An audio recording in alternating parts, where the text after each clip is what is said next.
My name is John, and I was 28 years old when I took a job at one of the oldest coal mines in the state. People usually expect the scariest stories to begin with a haunted house, an abandoned hospital, or a lonely road in the middle of nowhere. Mine began hundreds of feet beneath the earth, where the sun never reached, the air tasted like dust and rust, and every shift felt like the mountain was deciding whether to let us leave alive. I have never been able to forget what happened down there, and even after all these years, there are nights when I wake up expecting to hear the sound of a pickaxe striking stone somewhere beneath my bedroom floor. I never planned to become a miner. I had spent months searching for steady work after the factory where I loaded freight shut down without warning. My savings disappeared faster than I expected. Rent piled up, and I reached the point where I was counting coins just to buy groceries. Every application I submitted either went unanswered or ended with someone telling me they had hired another candidate. When I heard the Black Ridge coal mine was looking for workers, I hesitated. Everyone within 50 miles knew its reputation. The mine had operated for generations, surviving cave-ins, methane explosions, floods, and accidents that had claimed more lives than anyone cared to count. People said the pay reflected the danger, and after looking at my empty bank account, I decided danger was something I could live with.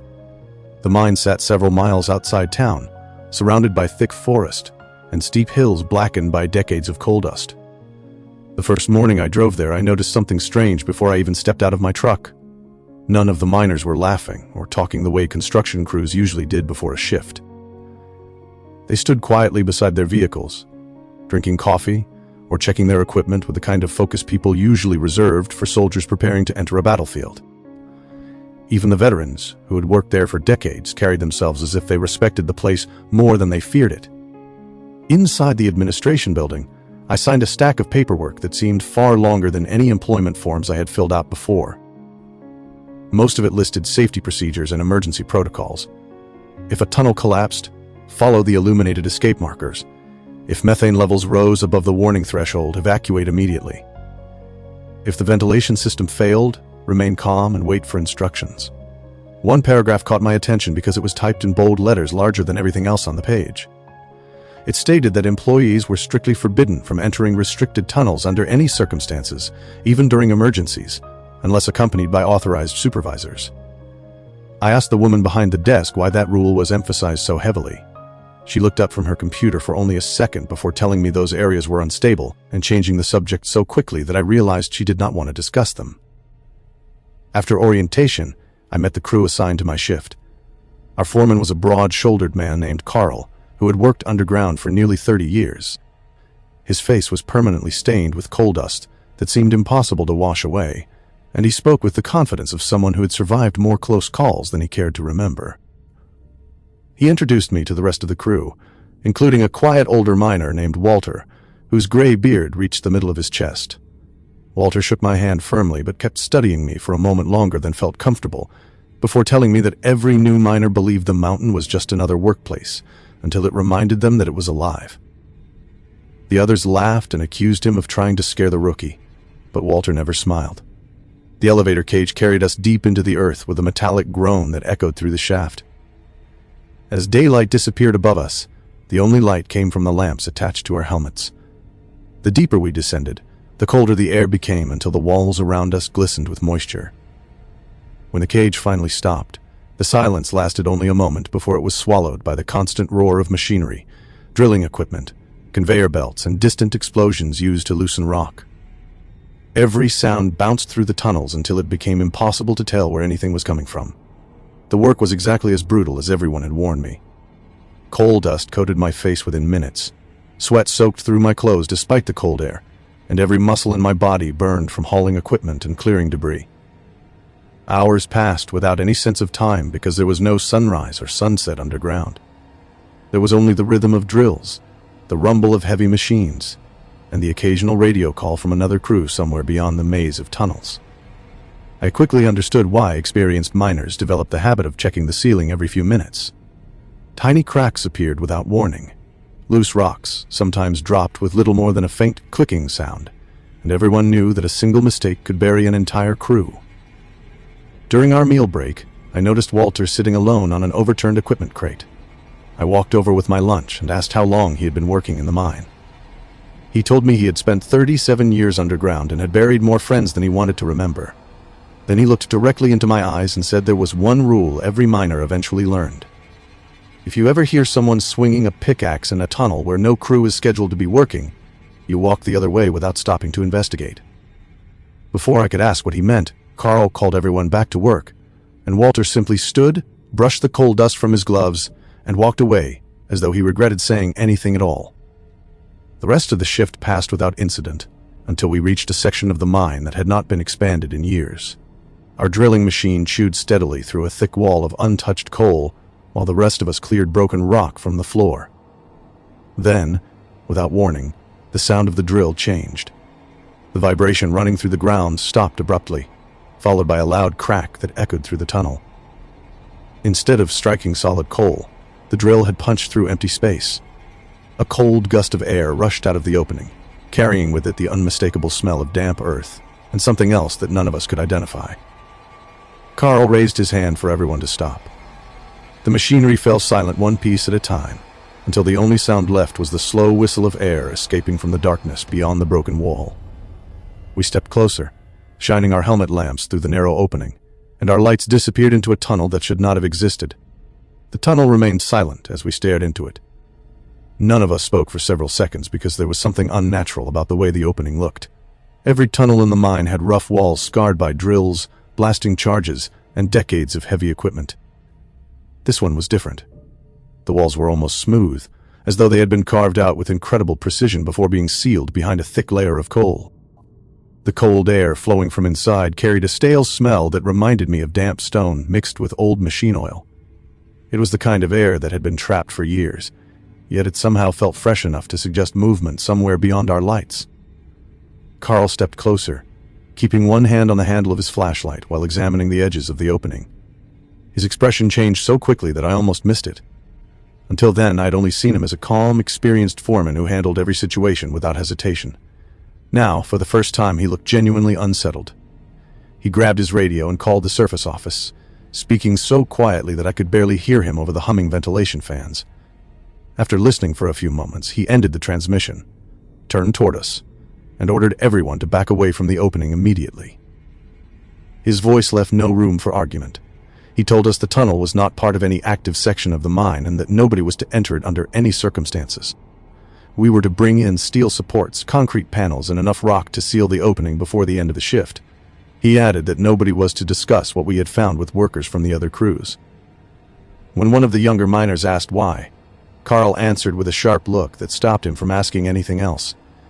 It was the kind of silence that spreads through a group when everyone realizes the person in charge knows far more than he is willing to admit. As the rest of us began gathering materials to close the breach, I noticed Walter standing several feet away from everyone else. He was not looking at the opening. He was staring at the ground beneath his boots with a distant expression, as though he had seen this exact situation before. I walked over and asked him if he knew what was inside the tunnel. He stayed quiet for so long that I thought he had not heard me. Finally, he sighed and wiped the coal dust from his forehead before speaking in a voice barely louder than a whisper.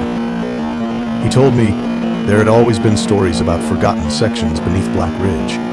When he first started working there as a teenager, the older miners used to talk about a crew that vanished during an excavation nearly 40 years earlier.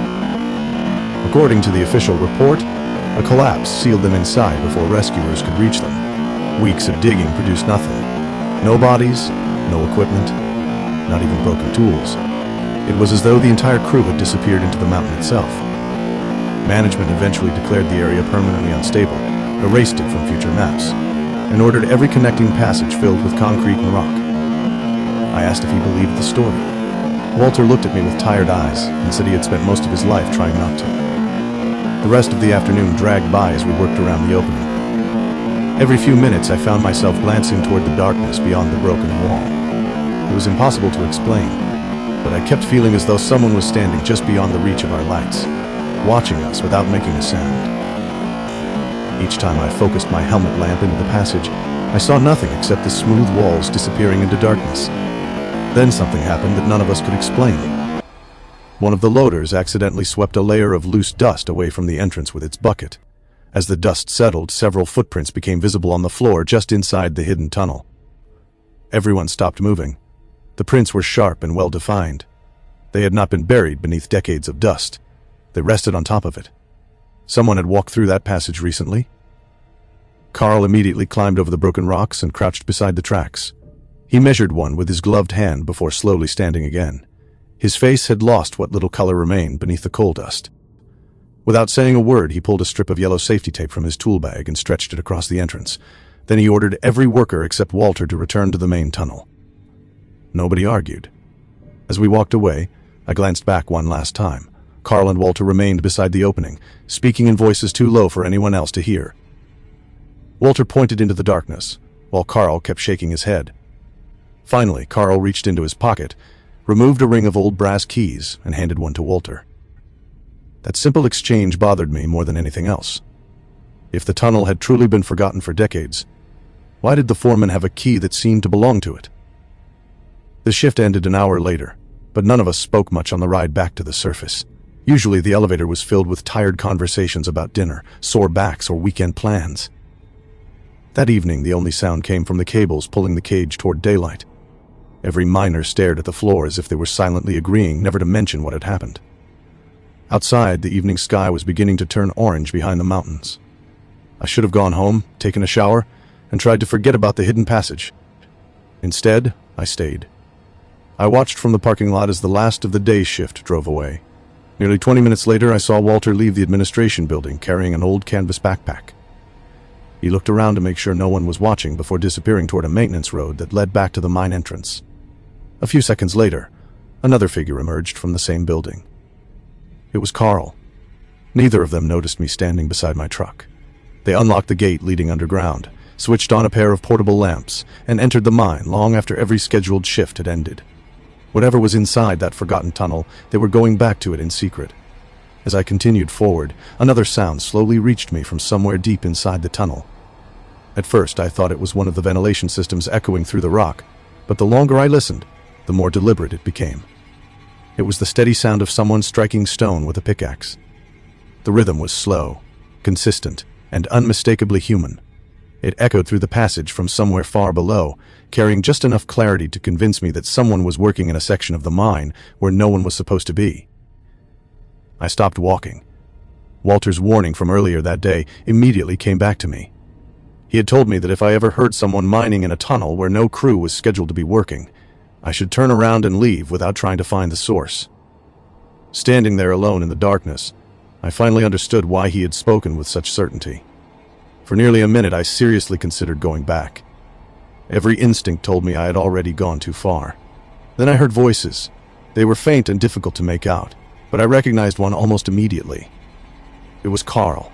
The other belonged to Walter. Relieved that they were nearby, I started walking toward them, careful not to call out. The tunnel curved several times before opening into a chamber much larger than anything I had seen inside the mine. My light swept across old machinery coated with only a thin layer of dust. Rusted rail carts stood neatly arranged on tracks that continued into another passage. Wooden support beams stretched across the ceiling. Along one wall hung several mining helmets with battery lamps still attached. Every one of those lamps was switched on. That made no sense. If this section had truly been sealed for decades, nothing in that chamber should have been receiving power. Then my flashlight settled on a wooden table. Several metal lunch tins rested across its surface. One of them had been opened. A faint stream of steam was still rising from the food inside. I froze. The meal had been prepared recently. Someone had eaten there only moments before, hundreds of feet beneath the surface, inside a tunnel that officially did not exist. I quietly called Carl's name, expecting him or Walter to answer. Instead, the sound of the unseen miner stopped. The silence that followed settled over the chamber so completely that I could hear my own breathing. Then, from somewhere beyond the edge of my flashlight, I heard slow footsteps approaching through the darkness. The footsteps grew louder until two familiar figures stepped into the edge of my flashlight. Relief washed over me when I recognized Carl and Walter. They looked almost as startled to see me as I was to see them.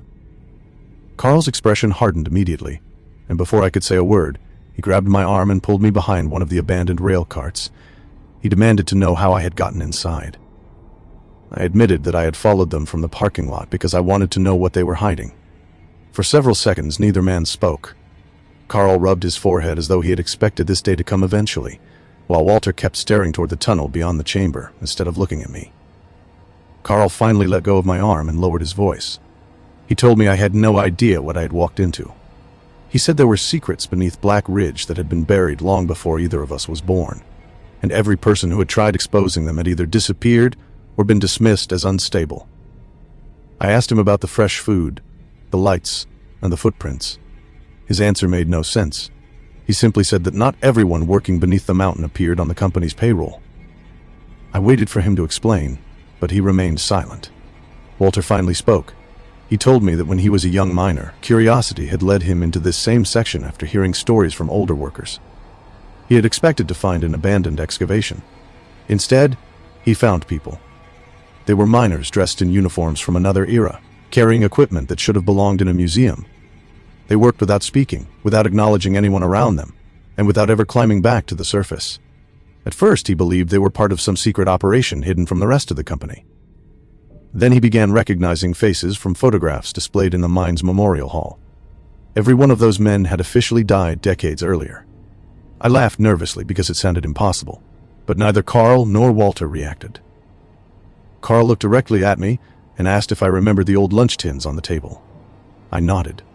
He told me to walk over and read the names engraved on them. The three of us approached the table together. My hands were trembling as I picked up the nearest metal container. The name scratched into the lid read Thomas Avery. The second one belonged to Richard Nolan. The third belonged to Samuel Briggs. Those names meant nothing to me. Walter quietly reached into his backpack and removed a folded booklet. It was one of the pamphlets every visitor received in the administration building. The front pages described the history of Black Ridge and honored miners who had lost their lives during major accidents. Walter opened to a page marked with a piece of tape and handed it to me. 3 black and white photographs stared back at me. The captions beneath them read Thomas Avery, Richard Nolan, and Samuel Briggs. According to the booklet, all 3 men had died during the collapse that supposedly sealed this section of the mine 39 years earlier. I looked back at the lunch tins. Someone had washed them recently. There were fresh fingerprints in the condensation covering the metal. None of us spoke. My mind kept searching for a logical explanation, but every possibility fell apart almost immediately. Then I noticed something else. The meal inside the open lunch tin had grown colder, not because time had passed, because someone had taken another bite while we were standing there. The spoon resting inside the container had changed position. I knew exactly where it had been lying when I first entered the chamber. Now it rested against the opposite side. Carl slowly turned toward the darkness beyond the table. Without raising his voice, he said they knew we were there now. The words had barely left his mouth when a light appeared deep inside the tunnel. It looked exactly like the lamp attached to a miner's helmet. Another light appeared beside it, then another. Within seconds, dozens of small lights were moving through the darkness toward us. None of the people carrying them said a single word. Carl grabbed my shoulder and whispered that if I wanted to leave the mine alive, I had to do exactly what he told me from that moment forward. The lights continued drawing closer until I could finally make out the outlines of the men carrying them. Every one of them wore old mining uniforms covered in fresh coal dust. Every one of them carried tools over their shoulders, and every one of them walked with the calm, steady pace of men simply heading to another day's work. The only thing that made my blood run cold was that not a single one of them ever looked in our direction, even as they passed only a few feet away. None of us moved until the last helmet light disappeared around a bend in the tunnel. Carl kept one hand raised, silently warning us to stay where we were. It felt like several minutes passed before he finally exhaled and lowered his arm. Only then did I realize I had been holding my breath. I looked at Carl and asked the question that had been building in my mind since entering the hidden chamber. I wanted to know why he had never reported any of this. If miners who had supposedly died decades earlier were still walking through these tunnels, how could the company possibly keep something like that hidden? Carl gave a tired smile that carried no humor. He told me they had reported it, not once, not twice, for years. Every foreman who discovered this section had filed reports. Engineers had surveyed it. Executives had visited it. Government inspectors had even come underground after anonymous complaints were made. Every investigation ended the same way. The reports disappeared. The witnesses were transferred to different sites, and management ordered everyone involved never to discuss what they had seen again. Walter added that the company eventually stopped sending inspectors into the hidden section altogether. Instead, they simply updated the mine maps to ensure future excavations stayed as far away from it as possible. I asked why today's drilling had broken through if everyone knew where the tunnel was. Carl's expression immediately changed. He admitted that today's breakthrough should never have happened. The drilling coordinates had been altered before our shift began. Someone had changed them. Neither he nor Walter knew who. That answer unsettled me more than everything else I had seen. It meant someone wanted us to find this place. Carl picked up one of the old lanterns hanging from the wall and motioned for us to follow. He said we needed to leave before the hidden crew returned. But first, there was something I deserved to see. We left the chamber and continued along the same route the silent miners had taken only minutes earlier. The tunnel gradually widened until it resembled a main transport passage instead of an abandoned excavation. Steel rails ran along the floor, disappearing into the darkness ahead. Unlike the active sections of Black Ridge, everything here looked carefully maintained. The support beams showed almost no signs of decay. Broken tools had been neatly stacked against the walls instead of being left where they fell. Dust covered every surface, but nothing appeared neglected. It looked less like a forgotten mine and more like a workplace that had never stopped operating. After nearly 10 minutes of walking, the tunnel opened into another chamber. This one was far larger than the first. Rows of mining carts stood along multiple tracks stretching into different passages. Some were empty, others were completely filled with coal. Fresh coal. I walked to the nearest cart and ran my glove across the top. The dust came away easily, revealing coal that looked as though it had been loaded only hours earlier. I turned toward Carl. He simply nodded. Someone had been mining continuously beneath Black Ridge for decades. The question was where all that coal was going. Walter pointed toward the far side of the chamber. There, partially hidden behind several support columns, stood an enormous freight elevator. Its steel doors were unlike anything I had seen in the modern sections of the mine. Thick cables disappeared into a vertical shaft extending upward beyond the reach of our lights. The platform was large enough to carry several loaded rail carts at once. I asked where it led. Carl quietly admitted he had never found out. He had seen the elevator moving. He had heard it operating. But every time he reached it, it was already empty. No one had ever witnessed who used it. As we examined the machinery, I noticed something mounted beside the elevator entrance. It was a wooden notice board. Most of the papers attached to it had become brittle with age. One sheet, however, looked almost new. Someone had pinned it there recently. I stepped closer. It was a work schedule. The names listed beneath each shift belonged to the same miners whose photographs appeared in the memorial booklet upstairs. Every shift had been marked as completed. The most recent entry was dated 3 days earlier. Tomorrow's shift had already been assigned. My eyes moved slowly to the bottom of the page. A name had been added in handwriting different from the rest. John Mercer. My name. I stared at it without speaking. I had never worked in this section. I had never even known it existed until that afternoon. Yet somehow my name had already been placed on a schedule for workers who officially died decades ago. Walter stepped beside me and quietly admitted something he had never told Carl. Years earlier, he had found his own name written on one of those schedules. He thought it was some kind of cruel joke. A week later, the miner whose name had appeared directly above his disappeared during a routine inspection. His body was never recovered. Before I could ask another question, the freight elevator behind us began to move. None of us had touched it. The heavy cables tightened above the shaft. The platform slowly rose from somewhere deep beneath the mine. Carl's face drained of color. Without taking his eyes off the elevator doors, he whispered that it had never come up while he was standing there before. This time, whatever was using it was arriving while we were still waiting. The cables above the freight elevator tightened until the entire chamber vibrated beneath our boots. None of us moved. Carl stood directly in front of me with one arm stretched across my chest, silently stopping me from stepping any closer. Walter slowly removed the lamp from his helmet and switched it off. Carl did the same. A second later, I understood why. If whoever was using that elevator saw lights waiting for them, we would have nowhere to hide. The only illumination left came from the lamps mounted high along the chamber walls. Their pale glow barely reached the elevator platform as it continued climbing from somewhere below. I could hear the machinery working, but the movement was strangely smooth. For equipment that looked decades old, it operated with almost perfect precision. The platform finally reached our level and came to a gentle stop. The steel doors slid open. Loaded mining carts filled the platform from one end to the other. Each cart overflowed with freshly cut coal. I immediately looked for the workers who must have brought them up, but the platform was empty. There wasn't a single person standing on it. Carl frowned. He whispered that this had never happened before. Someone had filled the carts. Someone had operated the elevator. Yet nobody had come up with it. Walter cautiously stepped forward, keeping one hand on the handle of his pickaxe. He examined the platform before climbing aboard. Carl hesitated for only a moment before following him. I stayed close behind, unable to shake the feeling that we were making a mistake. The elevator smelled different from the rest of the mine. It carried the familiar scent of coal and damp earth, but underneath it was another smell I could not identify.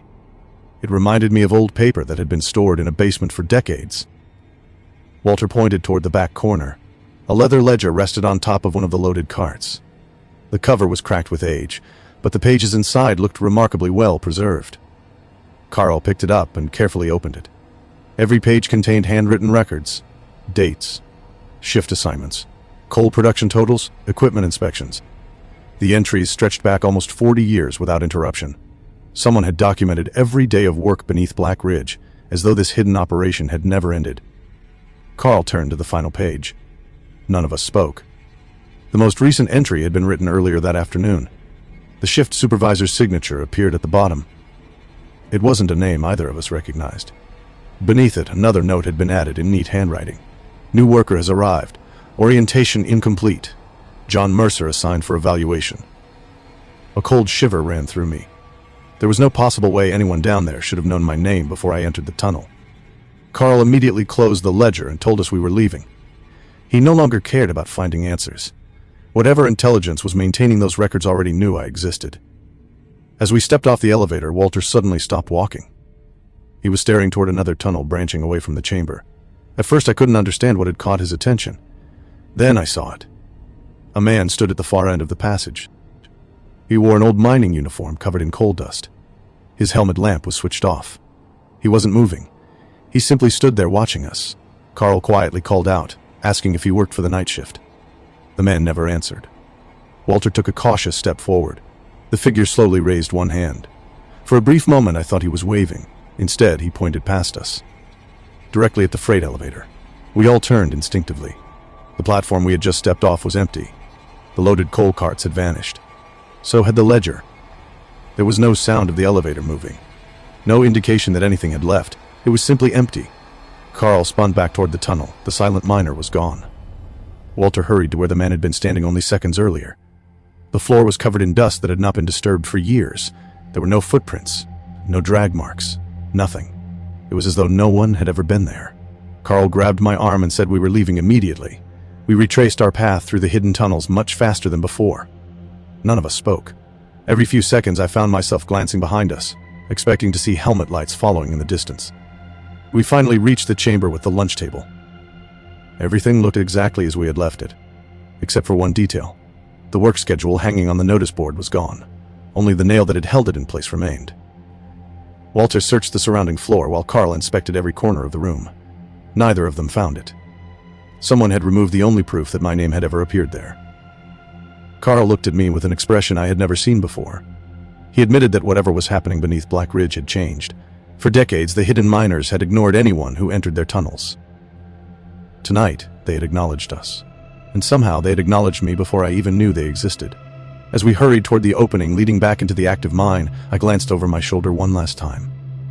Far behind us, at the edge of the darkness, dozens of helmet lamps switched on almost simultaneously. They remained perfectly still. Not a single person carrying them took another step.